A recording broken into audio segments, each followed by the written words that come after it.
ఒక్కసారి అరుణాచలం వెడితే చిత్రగుప్తుడు గీత గీస్తాట. ఈ జీవుడు అరుణాచలం వెళ్ళాడు కాబట్టి తరువాత అని గీత గీస్తాడు. అంటే అరుణాచలం పట్టణంలోకి ప్రవేశించినంత మాత్రం చేత అంత గొప్ప అనుగ్రహంగా ఈశ్వరుడు భావన చేస్తాడు. అందరికీ నమస్కారం అండి. నేను మీ హాసిఫ్. ప్రస్తుతం నేను తిరువన్నామలైలో ఉన్నాను. అదేనండి మన అరుణాచలం. నా వెనక చూస్తున్నారు కదా రాజగోపురం. సో ఇప్పుడు నేనైతే అరుణాచల గిరి ప్రదక్షిణ చేయబోతున్నాను. ఈ అరుణాచల గిరి ప్రదక్షిణ మీలో చాలామంది ఆల్రెడీ చేసి ఉంటారు, అలాగే చేయడానికి వస్తూ ఉంటారు.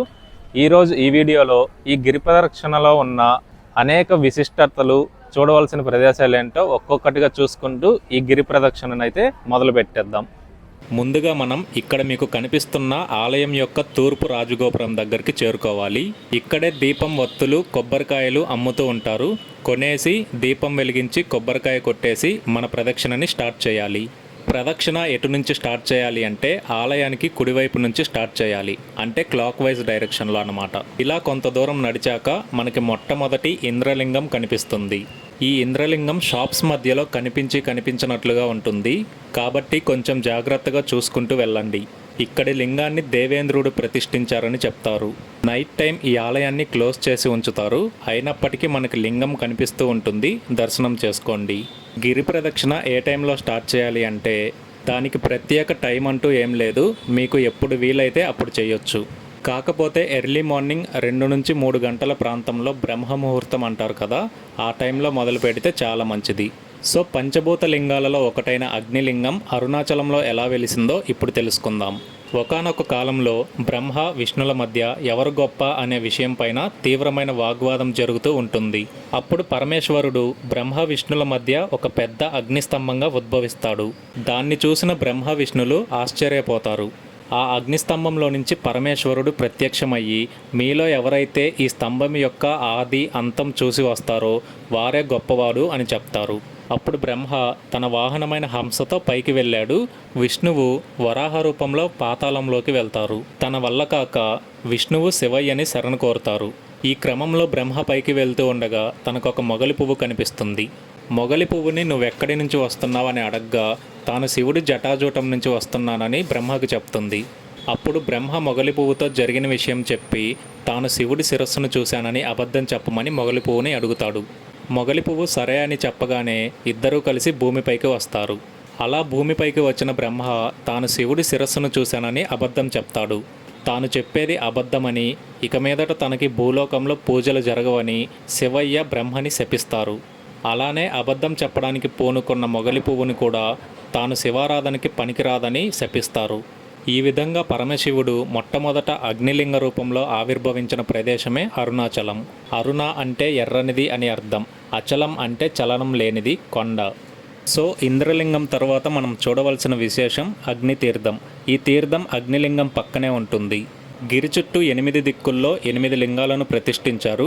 8 లింగాలకి ఒక్కొక్క తీర్థం ఉంటుంది. మీరు ఇక్కడికి చేరుకునే టైంకి ఒకవేళ ఈ తీర్థం కానీ ఓపెన్ చేసి ఉంటే లోపలికి వెళ్ళి కొన్ని నీళ్లు నెత్తిపైన చల్లుకొని నమస్కరించుకొని తిరిగి మళ్ళీ గిరి ప్రదక్షిణ ప్రారంభించండి. ఫ్రెండ్స్, ఇప్పుడు మనం అగ్నిలింగం దగ్గరికి అయితే వచ్చాము. ఈ అగ్నిలింగం ఇందాక అగ్నితీర్థం చూపించాను కదా, దాని పక్కనే ఒక గొంతు ఉంటుందన్నమాట. ఆ గొంతులో నుంచి కొంచెం లోపలికి వస్తే కనిపిస్తుంది. అరుణాచల గిరి చుట్టూ అష్టలింగాలని ప్రతిష్ఠించారు. మిగతా 7 లింగాలు రోడ్డుకి ఎడం వైపునుంటే ఈ అగ్నిలింగం ఒక్కటే రోడ్డుకి కుడివైపున ఉంటుందన్నమాట. లోపలికి వెళ్ళి ఒకసారి నమస్కరించుకొని మళ్ళీ గిరి ప్రదక్షిణ స్టార్ట్ చేద్దాం. సో ఇక్కడ ఏ లింగం దగ్గరికి వెళ్ళినా కూడా కెమెరాస్ అలో చేయరు. ఇందాక మీకు అగ్నిలింగం చేరుకోవడానికి ఒక గొందిలాగా ఉంటుందని చెప్పాను కదా, ఇదే ఆ గొంది. మొదట మనకి రోడ్డు పైన అగ్నితీర్థం కనిపిస్తుంది. దాన్ని దాటుకొని ఒక 20 అడుగులు ముందుకొచ్చామంటే ఈ గొంది మనకు కనిపిస్తుంది. చాలామందికి తెలియక ఈ అగ్నిలింగాన్ని దాటుకొని వెళ్ళిపోతూ ఉంటారు.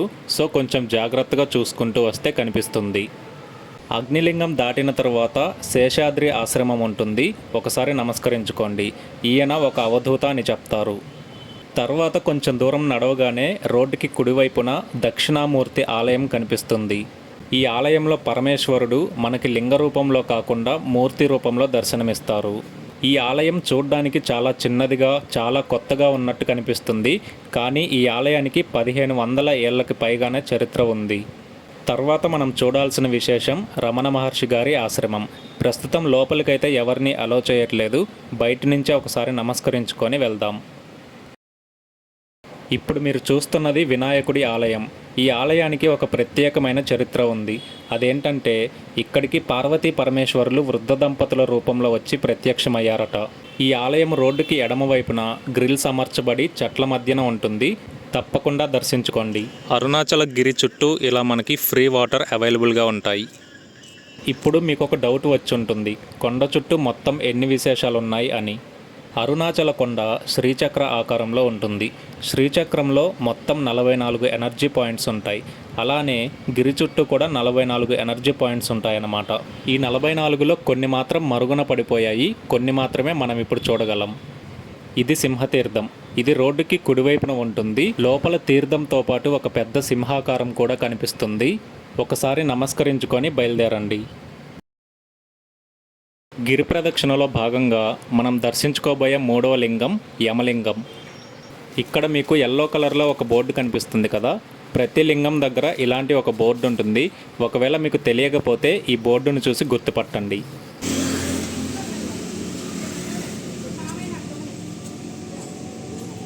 ఫ్రెండ్స్, ఇప్పుడు మనం యమలింగం చూసాం కదా, ఈ యమలింగం ఏదైతే ఉందో అది యముడిచే పూజింపబడే లింగం అన్నమాట.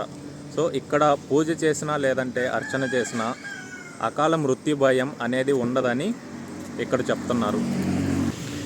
ఇక్కడ ఒక బోర్డు కనిపిస్తుందా, గిరివల పాతాయ్ అని రైట్ సైడ్కి.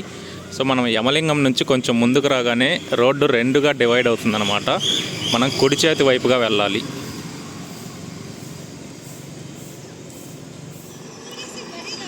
సో ఇక్కడ 2 రోడ్స్ కనిపిస్తున్నాయి కదా, ఇది వచ్చేసి బెంగళూరు సైడ్ వెళ్ళే రోడ్డు అనమాట. ఇలా వెళ్తే అరుణాచలం కొండ చుట్టూ ప్రదక్షిణం వెళ్ళే దారి.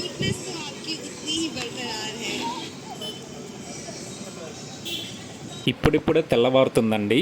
అలా మేఘాల్లో నుంచి కొండ బయటకు వస్తూ ఉంటే చూడడానికి చాలా బాగుంది.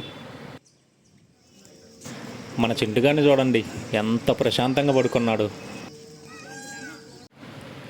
ఫ్రెండ్స్, ప్రస్తుతం మనం దూర్వాస మహర్షి ఆశ్రమం దగ్గర అయితే ఉన్నాం. ఇక్కడ దూర్వాస మహర్షి గారిని కుంతీదేవి గారు ప్రతిష్ఠించారని చెప్పారు. అండ్ ఇక్కడ రాళ్ళు పేరిస్తే ఇల్లు కట్టుకునే యోగం వస్తుందని బలంగా నమ్ముతారంట. అక్కడ పిల్లర్స్ కనిపిస్తున్నాయి కదా, వాటి అవతలైతే చాలామంది రాళ్ళు పేర్చి వెళ్ళారు.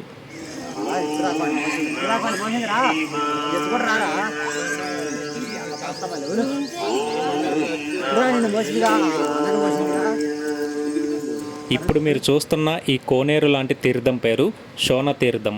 ఇక్కడ 2 నందులు, ఒక వినాయకుడి ఆలయం ఉంటాయి. ఒక నందేమో కొండవైపు చూస్తూ ఉంటుంది, ఇంకొక నంది వినాయకుడి ఆలయం వైపు చూస్తూ ఉంటుంది. ఈ ఆలయం వెనకాలే మనకి జింకలు కనిపిస్తాయి. ఫ్రెండ్స్, గిరి ప్రదక్షిణ చేసే సమయంలో కొంతమంది భక్తులు కాళ్ళకు సాక్సులు వేసుకొని ప్రదక్షిణ చేస్తూ ఉంటారు. అయితే ఇలా సాక్సులు ధరించి గిరి ప్రదక్షిణ చేయొచ్చా అని మీకు డౌట్ రావచ్చు. ఖచ్చితంగా చేయొచ్చండి, ఎందుకో చెప్తాను వినండి.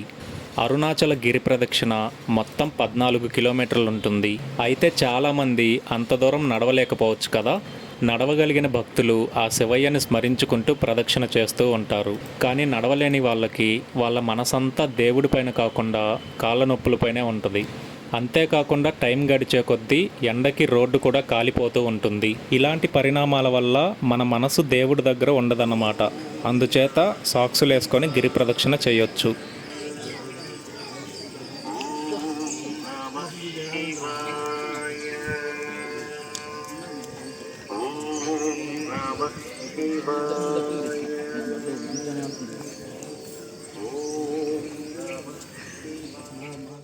అలా నడుచుకుంటూ అష్టలింగాల్లో 4వ లింగమైన నైరుతి లింగం దగ్గరికి చేరుకున్నాం. ఈ నైరుతి లింగం రోడ్డుకి ఎడమ వైపున కొంచెం లోపలికి ఉంటుందన్నమాట. అలా ఒక 10 అడుగులు లోపలికి నడిచామంటే ఈ ఆలయం మనకు కనిపిస్తుంది.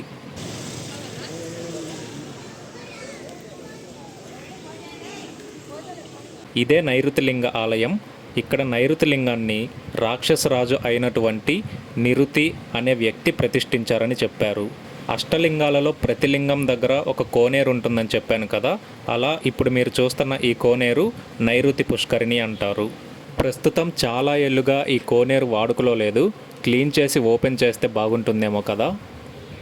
తర్వాత మనం చూడబోయే విశేషం నంది ముఖ దర్శనం. రోడ్డుకి కుడివైపున ఈ విధంగా మనకొక చిన్న ఎల్లో కలర్ బోర్డు కనిపిస్తుందన్నమాట. ఈ బోర్డుకు సమీపంలో మనకి కొండ కనిపించే చోట నిలబడి కొండపైకి చూసామంటే ఈ ఫోటోలో చూపించిన విధంగా మనకొక నంది ముఖ ఆకారం కనిపిస్తుంది. నాకు మొదట్లో కొండపైకి చూడాలనే విషయం తెలియక ఆ బోర్డు దగ్గర కింద చూస్తూ ఉన్నా ఏమైనా కనిపిస్తుంది అని. రాళ్ళ గుట్టలు తప్ప నాకేం కనిపించలేదు. మీరు వెళ్ళినప్పుడైనా కొంచెం కరెక్ట్గా చూడండి.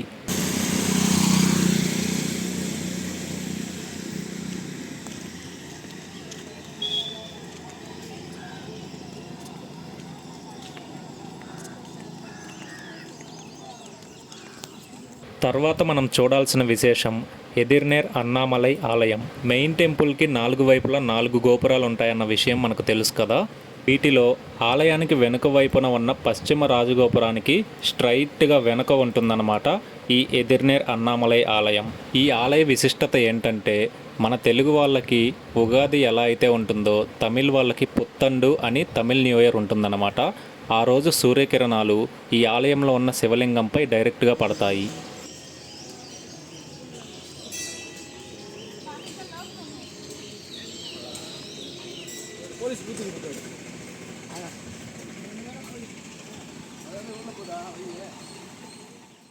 ఇక్కడ కనిపిస్తున్న నంది పేరు ఆకాశ నంది. గిరి చుట్టూ 8 లింగాలున్నట్లే 8 నందులు కూడా ఉంటాయి. వాటిలో ఇది 4వ నంది. గిరి చుట్టూ ఉన్న విశేషాల్లో ఈ రాజరాజేశ్వరి అమ్మవారి ఆలయం కూడా ఒక విశేషమే. ఇక్కడ ఒకసారి అమ్మకు నమస్కరించుకొని బయలుదేరండి.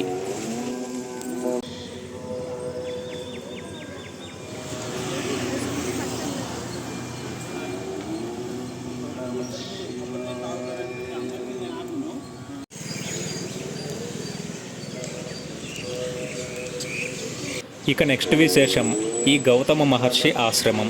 ఇక్కడ గౌతమ మహర్షి గారు తపస్సు చేసుకునేవారట. అరుణాచల గిరి చుట్టూ అష్టదిక్పాలక లింగాలు 8 కాకుండా మరో 2 లింగాలు ఉంటాయి. వాటిలో ఒకటి ఈ సూర్యలింగం, రెండవది చంద్రలింగం. సూర్యలింగం నుంచి కొంచెం ముందుకు వస్తే ఇంకొక తీర్థం కూడా ఉంటుంది. ఇది కూడా ప్రజెంట్ వాడుకలో లేదు. ఈ పరిసర ప్రాంతాల్లోనే ఇలా వీపు మీద కాళ్ళు మొలిచిన ఎద్దులు ఒక 3 నుంచి 4 వరకు కనిపిస్తాయి. వీటి గురించి మీకేమన్నా తెలుసుంటే కామెంట్ చేయండి.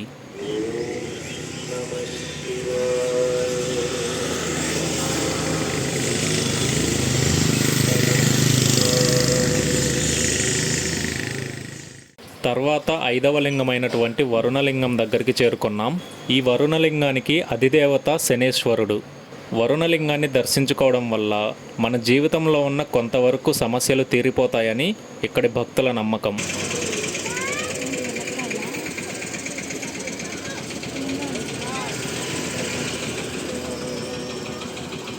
ఇది వరుణలింగం పక్కనే ఉన్న వరుణ పుష్కరిణి. ఇది కూడా ప్రజెంట్ వాడుకలో లేదు.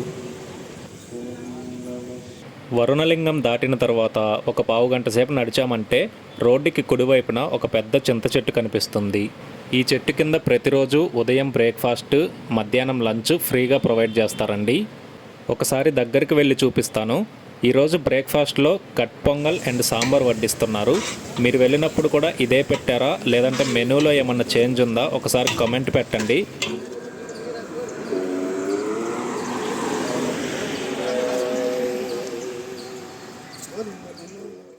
సో అష్టలింగాలలో 6వ లింగమైన వాయులింగం దగ్గరికి చేరుకున్నాం. ఈ లింగం దగ్గరికి చేరుకుంటే ఒక ప్రత్యేకమైన అనుభూతి కలుగుతుందండి. ఆ అనుభూతి ఏంటో నేను చెప్తే మీరు నమ్ముతారో లేదో తెలియదు, కానీ నెక్స్ట్ టైం మీరు వచ్చినప్పుడు ఖచ్చితంగా గమనించండి. అదేంటంటే ఎంతటి ఎండాకాలమైనా సరే, బయట ఎంత సెగ ఉన్నా సరే, ఈ ఆలయంలోకి చేరుకున్నామంటే మనకు చాలా చల్లటి గాలి వస్తుందన్నమాట. ఇదే ఈ వాయులింగం దగ్గర పేరుకు తగ్గట్టుగా ఉన్న ప్రత్యేకత. ప్రస్తుతం టైం అయితే 8:15 అవుతుందండి. ఎండ వల్ల ఇప్పుడిప్పుడే రోడ్డు కాలటం స్టార్ట్ అయింది. ముందు జాగ్రత్తగానే ఒక పెయిర్ సాక్స్లు నేను బ్యాగ్లో పెట్టుకొని తెచ్చుకున్నాను. నా సజెషన్ ఏంటంటే పరిస్థితులు ఎలా ఉన్నప్పటికీ మీరైతే ఒక పెయిర్ సాక్స్లు ఖచ్చితంగా క్యారీ చేయండి. నెక్స్ట్ చంద్రలింగం దగ్గరకు వచ్చేసాం. అష్టలింగాలు కాకుండా గిరి చుట్టూ మరో 2 లింగాలు ఉంటాయని చెప్పాను కదా, సూర్యలింగం అలానే చంద్రలింగం. సూర్యలింగం ఆల్రెడీ దాటి వచ్చేసాము. ఇప్పుడు చూస్తుంది చంద్రలింగం. ఇక్కడ చంద్రలింగాన్ని చంద్రుడు ప్రతిష్ఠించారని చెప్పారు. మీకు ఇంకొక విషయం చెప్పాలండి, గిరి ప్రదక్షిణ చేసేటప్పుడు ఖచ్చితంగా ఈ ఆలయాలన్నీ సందర్శించాలా అని మీకు డౌట్ గనక ఉంటే అది మీ ఇష్టమండి. కానీ ఇవన్నీ సందర్శిస్తూ ప్రదక్షిణ చేస్తేనే ప్రదక్షిణం యొక్క సంపూర్ణ ఫలితం ఉంటుందని ఇక్కడి చరిత్ర.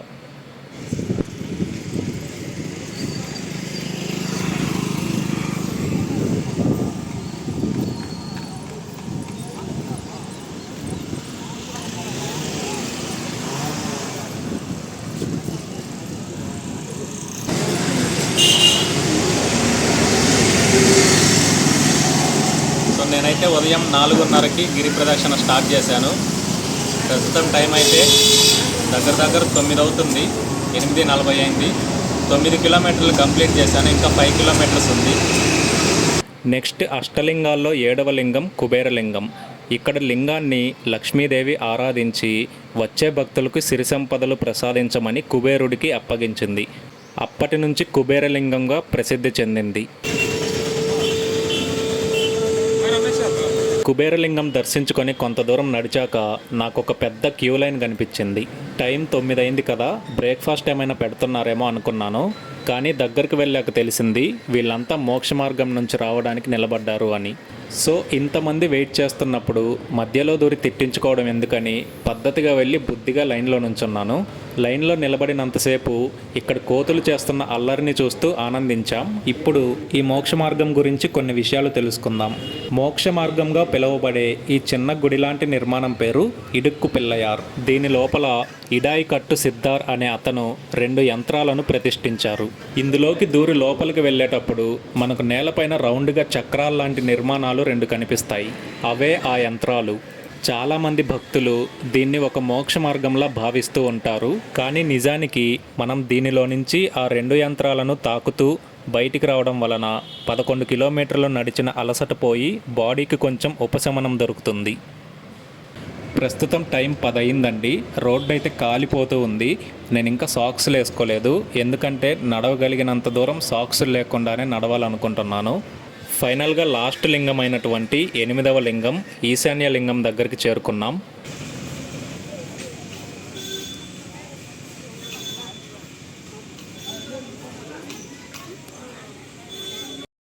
ఇంకా నా వల్ల కావట్లేదండి, విపరీతంగా కాళ్ళు కాలిపోతున్నాయి. సాక్స్లు వేసుకున్నాను. ఇప్పటికైతే 12 కిలోమీటర్లు నడిచాను. ఇంకా 2 కిలోమీటర్లు నడవాలి. సో ఆల్మోస్ట్ ప్రస్తుతం టైం అయితే 10:30 అవుతుంది. కాళ్ళు అయితే ఎండకి ఒక పక్క కాలుతున్నాయి. నడిచి ఇంకో పక్క అయితే విపరీతమైన నొప్పులు, మామూలుగా కూడా లేదు. అరుణాచల గిరి ప్రదక్షిణ చేసే భక్తుల కోసం టెంపుల్ మేనేజ్మెంట్ కానీ లేదా ఇక్కడ తమిళనాడు గవర్నమెంట్కి సంబంధించిన వాళ్ళు కానీ భక్తులను ఉద్దేశించి రోడ్డు పైన కొంచెం కనీసం సదుపాయాలు ఏర్పాటు చేస్తే బాగుంటుందని నేను అనుకుంటున్నాను. ఎందుకంటే ఎంత ఎర్లీగా మొదలుపెట్టినా కూడా ఆల్మోస్ట్ కంప్లీట్ చేసే టైం వచ్చేసరికి మినిమం 9 అవుతుంది. తర్వాత ఇంకా మనం నడిచేదాన్ని బట్టి ఎంత లేట్ అవుతుందో తెలీదు. సో ఎండకి నడవాలంటే చాలా ఇబ్బందిగా ఉంది. సోషల్ మీడియాలో చాలామంది ఇన్ఫ్లుయెన్సర్స్ 14 కిలోమీటర్ల గిరి ప్రదక్షిణ సునాయాసంగా చేశాము, ఏం కాళ్ళు నొప్పులు అనిపించట్లేదు అని మోటివేట్ చేస్తూ ఉంటారండి. వాళ్ళ మాటలు నమ్మి మీరు గిరి ప్రదక్షిణ చేయడానికి వస్తే మాత్రం మోసపోయినట్టే. 14 కిలోమీటర్లు నడవడం అంటే మామూలు విషయం కాదండి. ఖచ్చితంగా అందరికీ కాళ్ళ నొప్పులు వస్తాయి. మనం నడవగలం అనుకుంటే మాత్రమే గిరి ప్రదక్షిణ చేయాలి, మిగిలింది ఆ దేవుడే చూసుకుంటాడు. సో ఫైనల్లీ సక్సెస్ఫుల్గా అరుణాచల గిరి ప్రదక్షిణ కంప్లీట్ చేశానండి. నిజం చెప్తున్నాను, కాళ్ళు అయితే విపరీతంగా లాగేస్తున్నాయండి. అందువల్ల నేను ఇప్పుడే దర్శనానికి వెళ్ళదలుచుకోలేదు. ఎందుకంటే దర్శనం అవడానికి మళ్ళీ క్యూ లైన్లో కనీసం 2-3 గంటలు నిలబడాలి. అదీ కాక ఈ టైంలోనే ఎక్కువ మంది భక్తులు దర్శనానికి వస్తూ ఉంటారు. కాబట్టి నేను ఇప్పుడు రూమ్కి వెళ్ళి 4-5 గంటలు రెస్ట్ తీసుకొని సాయంత్రం దర్శనానికి వస్తాను. చూస్తున్నారు కదా అండి, వీళ్ళందరూ దర్శనం కోసం వచ్చిన భక్తులే. వీళ్ళలో కొంతమంది ప్రదక్షిణ కంప్లీట్ చేసుకొని దర్శనం కోసం వచ్చిన వాళ్ళు ఉంటారు, అలాగే డైరెక్ట్గా దర్శనం కోసం వచ్చిన వాళ్ళు కూడా ఉంటారు.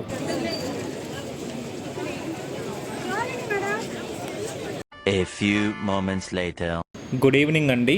ప్రజెంట్ టైం వచ్చేసి 4:04. సో దర్శనానికి వచ్చే భక్తులకి ఉచిత దర్శనం ఉంటుంది, అలానే 50 రూపాయల దర్శనం ఉంటుంది. రాజగోపురం లోపలికి రాగానే ఎడమ చేతి వైపు వెళ్తే ఉచిత దర్శనానికి వెళ్తాము, కుడి చేతి వైపుకి వెళ్తే 50 రూపాయల దర్శనానికి వెళ్తాము. 50 రూపాయల దర్శనం టికెట్స్ ఆలయం బయట ఎక్కడా దొరకవు. డైరెక్ట్గా వచ్చి క్యూలో నిలబడి కొంత దూరం వెళ్తే లోపల గుడి లోపల ఇస్తారన్నమాట. ఇక్కడ ఉచిత దర్శనానికి 4 గంటల నుంచి 5 గంటల వరకు సమయం పడుతుంది. 50 రూపాయల దర్శనానికి 2 నుంచి 2.5 గంటల సమయం పడుతుంది. ప్రజెంట్ నేను 50 రూపాయల దర్శనం క్యూ లైన్లో ఉన్నాను.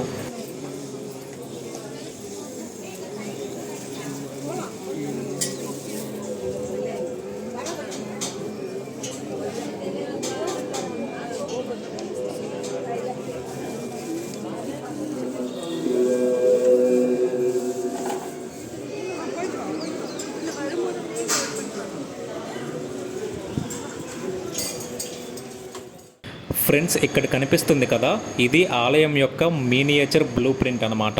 50 రూపాయల దర్శనం క్యూ లైన్లో వస్తే దీన్ని మీరు చూడొచ్చు. ఇక్కడి నుంచి ఇంకా లోపలికి కెమెరాస్ అలో చేయరు. ఇప్పుడే నా దర్శనం అది కంప్లీట్ చేసుకొని ప్రసాదం కౌంటర్స్ దగ్గరకు వచ్చానండి. ఇక్కడ ప్రసాదం కొనాలంటే టోకెన్ కోసం ఒక లైన్లో వెళ్ళాలి, టోకెన్ తీసుకున్న తర్వాత ప్రసాదం కోసం ఇంకొక లైన్లో వెళ్ళాలి.